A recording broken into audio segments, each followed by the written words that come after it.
शहर में green areas को ख़त्म करना या उनको तंग कर देना, ये सिलसिला तो बहुत जारी है, लेकिन इसके साथ साथ लाहौर की अहम शाहराहों को जिस तरह तजर्बात की नज़र किया जा रहा है वो भी एक अलमिया है। अगर आप सिर्फ ये बात की जाए कि लाहौर शहर में इस वक्त सूरत हाल क्या है, तो मैं सिर्फ पाइन एवेन्यू जिस मकाम पे मौजूद हूँ इसी को अगर केस स्टडी बनाया जाए तो पहले पाइन एवेन्यू पे कादिर तोपास चौक जो कि एक बड़ा प्रोमिनेंट चौक था और यहाँ पे छतरी नुमा एक मोनूमेंट होता था, उसको पहचान बना दिया गया इस चौक की और लोग कादिर तोपास चौक नहीं बल्कि छतरी चौक कहते थे। पहले उसको ख़त्म किया गया, फिर यहाँ पे कहा गया जी कि एक बड़ी state of the art underpass बनाया जाएगा और उस अंडरपास को पाइन एवेन्यू से पीछे मेरे जो ईदी रोड है वहाँ तक एक्सेस दे दी जाएगी और सीधे लोग जो हैं जी आराम से जो है वो मोटरवे को एक्सेस कर सकेंगे। लेकिन अब हालात ये हैं कि वो भी काम कर दिया गया लेकिन अंडरपास नहीं बना। अंडरपास ना बनाने से इस प्रोजेक्ट पर जो इम्पेक्ट आ रहा है वो मैं बताना चाहूँगा सबसे पहले, ताकि सुनने वाले और देखने वालों को एक मुद्दा समझ आ जाए कि मुद्दा एक्चुअली है क्या। जो ख़ियाबान जिना है मेन आर्टरी ट्रैफिक की, उस पर ट्रैफिक चलाने की बजाय उसको कट कर दिया गया। उस आर्टरी को बंद करने से मेन एक्सेस पे जो गुज़रगाह थी, जिन लोगों की हक था आसाइशी गुज़रगाह का, वो उनसे छीन लिया गया, महरूम कर दिया गया।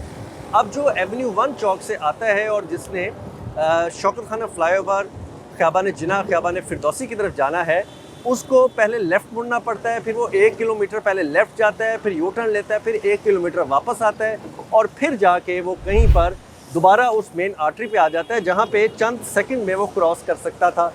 अब असूली तौर पे तो राइट उसका था जिसको ये सीधा रास्ता फराहम किया जाना था और फराहम पहले किया जाता रहा, मेन कॉरिडोर बनाया गया। लेकिन अब हालात ये हो चुके हैं कि यहाँ पे उनका रास्ता रोक के पाइन एवेन्यू पे सफ़र करने वालों को, जो कि बहुत सारे अशराफिया की तरफ रास्ते जाते हैं, उनको रास्ता दे दिया गया। बहुत बड़ी बड़ी सोसाइटियाँ उनकी तरफ रास्ते जाते हैं, उनको दे दिया गया। इधर से जिनकी ज़िंदगी आसान होनी थी, गाड़ियों वाली थी, उनकी ज़िंदगी आसान कर दी गई। लेकिन गरीब एक बंदा जो कम्यूटर है, जो मोटरसाइकिल चलाता है, जो कोई रेडी रिक्शा ट्रांसपोर्ट चलाता है, उसके लिए बड़ा रास्ता तवील कर दिया गया। एक जुल्म तो ये हुआ।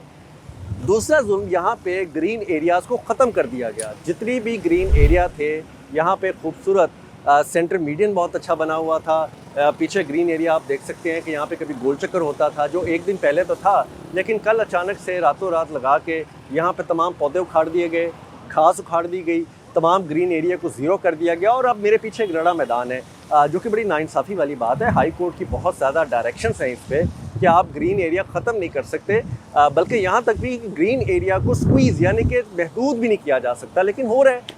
कोई पूछने वाला नहीं। और मुबैना तौर पर LD और जो आपकी एजेंसी हैं टीपा और PHA जो ज़िम्मेदार हैं ग्रीन एरिया को बचाने के, उन्होंने भी आंखें बंद कर रखी हैं और सारे ऐसे लग रहे हैं कि किसी ना दिखने वाले दबाव के तहत काम कर रहे हैं। और जो असूल हैं, जो कानून है, जो डायरेक्शंस हैं अदलिया की और बाकियों की, उनको नज़रअंदाज किया जा रहा है। तो हालात यहाँ पे इस कदर गंभीर हो चुके हैं कि आप अगर आज यहाँ से गुजरें तो आपको कल से कबल वाला यहाँ पे गोल चक्कर भी ना नज़र आएगा, ना ट्रैफिक के सबूत नज़र आएगी, बल्कि एक बेहंगम प्लान नज़र आएगा। ना आपको LDA के मुलाजमीन नज़र आएंगे, यहाँ पे PHA के मुलाजमीन नज़र आएंगे, प्राइवेट लोग ही नज़र आएंगे जो यहाँ पे ये सारा कुछ करते दिखाई दे रहे हैं। और ऐसे लग रहा है कि LD और PHA जानबूझ के ये आंखें चुरा रहे हैं। मैं थोड़ा बैकग्राउंड की तरफ लेके जाऊँ अगर, कि लाहौर शहर में ग्रीन एरियाज़ को ख़त्म करने का रुझान बढ़ता चला गया। सबसे पहले हुसैन चौक पे खूबसूरत ग्रीन गोल चक्कर को ख़त्म किया गया, उसके बाद ज़हूर लाई रोड पे खूबसूरत ग्रीन गोल चक्कर को ख़त्म किया गया और अब ये पाइन एवेन्यू की खूबसूरत ग्रीनरी ब्यूटिफिकेशन के पीछे पड़ चुके हैं और तजर्बात पे तजर्बात किए जा रहे हैं। असूली तौर पर आपको यहाँ पर ग्रीन बेल्ट को बरकरार रखना चाहिए था और एक ऐसा खूबसूरत ट्रैफिक प्लान देना चाहिए था जिससे ट्रैफिक भी चलती रहती और ग्रीन एरिया कट शॉर्ट या ख़त्म ना किया जाता। यहाँ पे जो अंडरपास था असूली तौर पे इसका सलूशन यही था कि पाइन एवेन्यू से आने वाली ट्रैफिक अगर वो ईदी रोड पे जाती है तो अंडरपास के ज़रिए गुजर जाए और ऊपर सारी ट्रैफिक जो है वो उसी तरह रेगुलेट करे और तरीके से चले। जो सीधी जाने वाली ट्रैफिक है उसको ना काटा जाए, ना यू टर्न पे भेजा जाए। लेकिन यहाँ पे जिसकी लाठी उसकी भैंस वाला हिसाब है। LDA पे बहुत ज़्यादा ये जिम्मेदारी आयद होती है कि वो बासर लोग और अशराफिया के तहफ़्फ़ुज़ की बजाय एक आम इंसान, एक आम डेली गुज़रगाह जो यहाँ इस्तेमाल करता है उसके तहफ़्फ़ुज़ करे, उसका हक़ का तहफ़्फ़ुज़ करे। उसके लिए ये रास्ते जो है वो आसाइश का सबब बनाए, ना कि ज़हमत का सबब बना दे। लेकिन अब देखने में ये आ रहा है कि लाहौर शहर में जिस तरह सस्टेनेबल डेवलपमेंट की जा रही है, जिस तरह डेवलपमेंट का और नाम लिया जा रहा है, ग्रीन एरिया ख़त्म करके टाइलें लगाई जा रही हैं, कंक्रीट किया जा रहा है, पूरे लाहौर को इस वक्त एक सोची समझी साजिश के तहत बागों के शहर से टाइलों, पत्थरों, कंक्रीट के शहर की तरफ लाया जा रहा है और इसको डेवलपमेंट का नाम दिया जा रहा है। ऐसी डेवलपमेंट नहीं होती। आप तरक्की पजीर मुल्कों में भी देखें जाके, तो अगर किसी का एक छोटा सा घर, चाहे वो 2 मरले का बीच में आ जाए, तो उसको भी छेड़ने की जुर्रत कोई नहीं करता। दरख्त तो बहुत दूर की बात है, और एक दरख्त को काटना किसी एक इंसानी जान को ख़त्म करने के मुतरादिफ समझा जाता है। ये होती हैं तरक्की पजीर कौमें, रोशन ख्याल कौमें, और ये किसी इंफ्रास्ट्रक्चर से नहीं बनती, ये अपनी एजुकेशन से, आज़ाद ख्याली से बनती हैं। और अब हालात ये हैं कि लाहौर में इन तमाम चीज़ों को पामाल किया जा रहा है और इदारे अवामी तहफ़्फ़ुज़ के बजाय दीगर जो है अशराफिया के सहूलतकार बन चुके हैं।